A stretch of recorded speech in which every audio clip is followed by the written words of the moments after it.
Baisse du pouvoir d'achat, conflits mondiaux, forte concurrence. Le contexte est compliqué, on va pas se mentir. La question est, peux-tu vraiment vivre de tes créations en 2023 ? Dans cette vidéo, je réponds à cette question et te détaille 5 actions à mettre en place si tu veux pouvoir tirer ton épingle du jeu.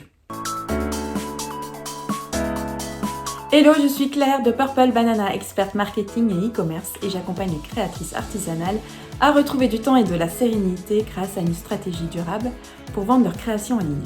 Tu as lancé ta marque créative depuis 6 mois, 1 an, voire 2 ans ou même plus. Tu as déjà eu tes premières commandes et ça c'est vraiment chouette, mais voilà, le problème c'est que tu n'en as pas suffisamment ou très peu pour pouvoir en vivre. Alors le découragement commence à pointer le bout de son nez et tu te demandes si c'est vraiment possible pour toi. Encore plus quand tes potentiels acheteurs réfléchissent davantage à leurs dépenses ou alors rallongent même leur délai de décision avant d'acheter chez toi. La question est donc, peux-tu vraiment vivre de tes créations en 2023 ? Alors je vais te décevoir, je n'ai pas de réponse vraiment toute faite à cette question parce qu'en fait les résultats ne dépendent pas de moi. Par contre, je vais te détailler ici 5 actions qui sont pour moi incontournables et que tu dois absolument mettre en place. La première action consiste d'envisager ta marque comme une entreprise et du coup de la gérer comme une entreprise.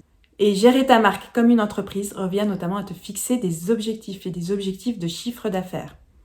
J'imagine que tu as envie de retirer un revenu de ton activité, donc tu dois absolument avoir un chiffre d'affaires à atteindre pour atteindre cet objectif de revenu.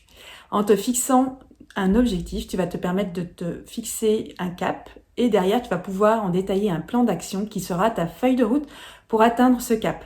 Sans objectif clair, précis, réalisable et atteignable évidemment, tu vas continuer d'avancer au petit bonheur la chance et en continuant à faire ce que tu fais tous les jours, mais sans vraiment savoir ce qui marche pas, et si ce que tu mets en place te permet d'atteindre cet objectif. La deuxième action consiste à travailler ton positionnement, ou en tout cas à le travailler suffisamment pour adopter un positionnement clair et précis. Qu'est-ce que j'entends par là ? Le positionnement concerne la place que tu vas occuper sur ton marché et de quelle manière tu vas vouloir le faire. Alors ça concerne ton offre, évidemment, tes créations, ce que tu vends.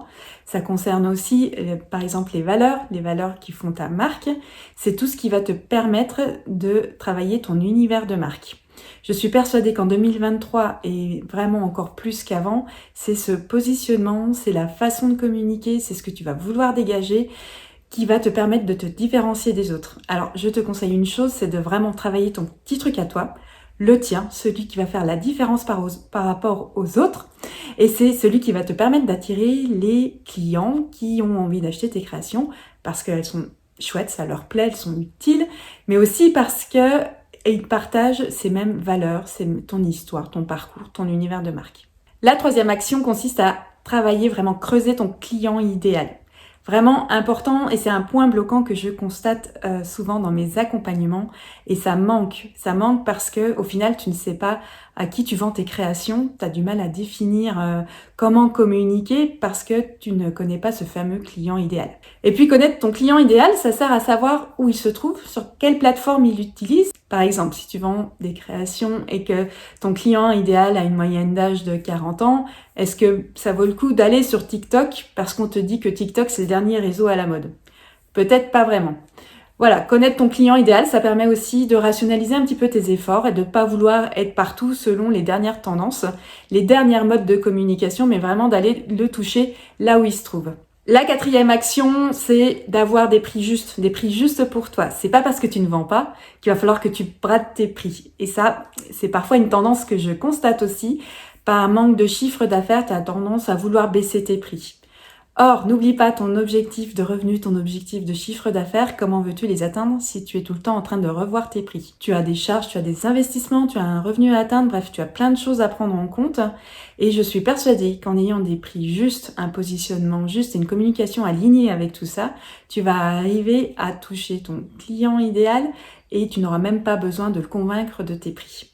La cinquième et dernière action concerne ta boutique en ligne. Pour moi, si tu vends en ligne, elle doit être au cœur de ta stratégie. Et bien souvent, je constate que c'est quelque chose qui est accessoire. Alors qu'en fait, ta boutique n'est pas un site vitrine. Alors pour en faire une vraie boutique, ajoute une petite dose de SEO, de référencement naturel pour attirer du trafic naturel.